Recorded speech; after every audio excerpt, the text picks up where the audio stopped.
vamos a abordar de inmediato a Joana Bustamante. Ella es jefe en SGF Global en Ecuador, para conocer un poco más sobre este tema. Joana, qué placer volver a conversar contigo. Buenas tardes. Mecha, qué gusto estar aquí nuevamente. Muchísimas gracias por la apertura. Bueno, vamos a conversar sobre esta nueva ley orgánica reformatoria para la erradicación de la violencia y el acoso en todas las modalidades, pero quisiera destacar la fecha del día de hoy, precisamente que en todo el mundo se celebra el Día Internacional de la No Violencia, en todos los sectores, en todas las situaciones, y bueno, y mucho se puede dar también en el plano de las empresas, en lo laboral. Esta nueva ley orgánica reformatoria para la erradicación de la violencia y acoso está vigente desde mayo del 2024, pero recién ahora, en este 2025, se tiene la normativa.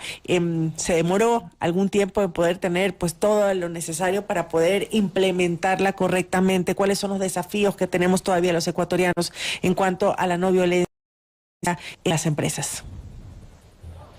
Claro que sí. A la final es ese espacio gris que nosotros teníamos de que era lo que teníamos que implementar, porque no había una forma, no había una clave, no había una guía, no había una ruta específica trazada, que con el reglamento, en cambio, ya te dice desde agosto: esto es lo que no puedes hacer, así que para esto tienes que hacer un protocolo, así que para esto tienes que implementar políticas, así que para esto tienes que capacitar a tu personal. Tus directores y gerentes tienen que saber cómo lidiar con personal, porque a la final, cuando lidias con personas, tratas con miles de personalidades al mismo tiempo y a todas tienes que prestarle la misma atención, y obviamente no puedes excederte, no puedes disparar tus emociones, no puedes sobrepasar tu temperamento, sino que debes controlarte, tienes que autorregularte y a la final poder gestionar a todo tu personal. ¿Cuál es la presencia de la violencia, de estas situaciones complejas dentro del entorno laboral, que podríamos catalogarlo, sí, como violencia todavía presentes en un promedio en las empresas en Ecuador? Si hay esa data, Joana. Si ya nos ponemos a hablar de todos los tipos de violencia, sí, y ya hemos establecido que solo el 38% de la población tiene acceso a un trabajo digno y a un trabajo formal, entonces estamos hablando de que ya desde violencia económica tenemos. Desde ahí ya partimos. A pesar de que ha habido un incremento de acuerdo a las cifras oficiales del empleo formal en este 2025. A pesar de que obviamente las cifras siguen subiendo, pero seguimos con esa pauta. La mayor parte de la población no tiene acceso a un empleo seguro, no tiene acceso a medicina, no tiene acceso a un salario adecuado, no tiene acceso a una afiliación y a beneficios sociales que como empleados tenemos. Y de ahí más allá es el que, como no tienen un empleo formal, o que no están regulados por el Ministerio de Trabajo, o que no están exigidos por el Ministerio de Trabajo, o porque son trabajo informal, el Ministerio no los regula, entonces incumplen ciertas normas y ciertas pautas que ya el Ministerio de Trabajo a nivel de seguridad y salud ocupacional te dice: todo esto tienes que cuidar de tu empleado, porque no es solo pagarle a tiempo, no es solo pagarle lo que dice un salario básico unificado, sino que adicionalmente tienes que hacerle sus exámenes anuales, tienes que cuidar de su salud mental, tienes que hacer un análisis de cuáles son esos riesgos a los que se expone más allá de su trabajo, porque todo involucra a la comunidad, al ecosistema empresarial. ¿Cómo esta nueva normativa redefine este concepto de acoso laboral y exige también esta nueva legislación? Entonces, te cuento, la nueva legislación lo que ahora te exige es, primero, entrena a todo tu personal en qué es el acoso. Y la definición del acoso no es algo que se repita, sino que puede ser un hecho aislado, único, y que ya se constituye en acoso. Lo otro es: ten claro que tu personal en dirección, que está manejando personal, tiene que conocer muy bien cuáles son estas actitudes de acoso que entre empleados hacia arriba y hacia abajo se podrían dar y que no deben suceder y que tú debes prevenir que éstas sucedan. Genera un buen ambiente de trabajo. Lo tercero que te dice es: ten claros tus procesos de selección. A una persona, para seleccionarla, no le puedes pedir una prueba de embarazo, no le puedes pedir una prueba de VIH. No es obligatorio que te entregue fotografías de su persona en su currículum vitae. No le puedes pedir que se afilie a un seguro médico privado, ni mucho menos que tenga partidos, o que te aclare cuál es su partido político, cuál es su religión o cuál es su sexo género. Uh-huh. Tienes que tener muy claro que esas pautas no las puedes tocar bajo ninguna circunstancia inmediatamente. Y peor aún pedirle que se afilie a un partido político tampoco. Imagínense que eso también es algo que se ha dado, ha sido una práctica por años en nuestro país. Y este acoso laboral hay que entenderlo, que no es un acoso laboral solamente, digamos, en el plano psicológico, por ejemplo, ¿no? Un acoso a los empleados, sino que también puede ser físico, sexual, económico, como tú mencionabas, Joana.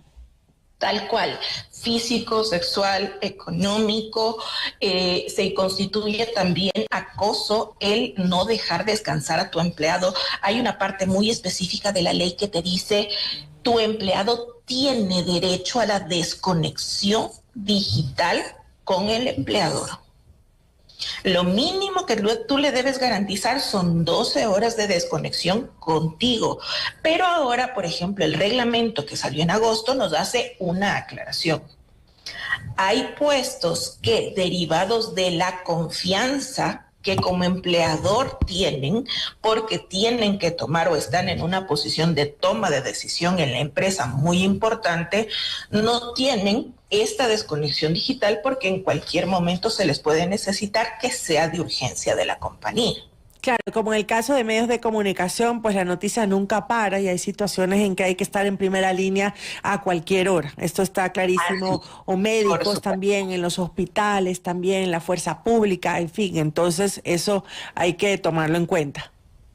Así es, y ya yendo, por ejemplo, a situaciones un poco más administrativas, es el gerente de la compañía, el tesorero de la compañía, no se pueden desconectar porque realmente son los que se ven afectados por el dinero, o el de recursos humanos, el gerente de recursos humanos tiene que estar pendiente de que a lo mejor hay alguna movilización, hay paros de cualquier tipo y que cambien las rutas de trabajo o que cambien las jornadas de trabajo por estas situaciones. Entonces esas personas tienen que estar conectadas porque deben tener acceso o facilitar información de qué es lo que podemos hacer más allá. Correcto. Si se dan estas situaciones de acoso laboral de las que hemos conversado en la empresa, ¿qué puede hacer el empleado y también qué puede hacer el empleador como para poder solucionar qué dice la ley en estos casos?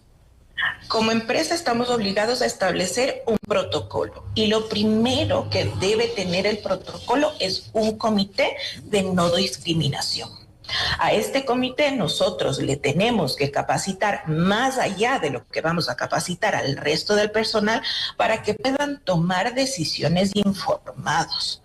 ¿Por qué? Porque al ser parte del comité tienes que colocarte en una posición de sensibilización y sobre todo de protección hacia el denunciante, porque esa es la segunda parte que te dice la ley. La persona que denuncie un acto de acoso debe tener las garantías de su protección mientras dura la denuncia y después de la denuncia, obviamente, garantizar su estabilidad emocional y su estabilidad laboral. Claro, que no se vaya a quedar sin trabajo, como tú dices, esta estabilidad laboral luego por haber levantado una denuncia.